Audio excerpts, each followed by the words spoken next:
tayo dito guys. Ito pa, may mga talong pa kami dito.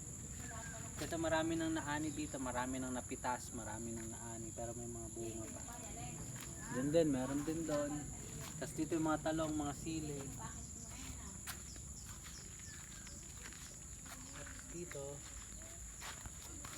ang aming ampalaya. Dito ang ampalaya. Palaya side, may mga ganun pala no. Kanya-kanyang group. Ito ang grupo ng mga ampalaya. Ito. Tapos doon ang mga talong. Kaso wala ng mga okra. Okra yung madami dati dito eh. Kaso wala ng okra. Tapos dito naman ang mga sitaw. Tara.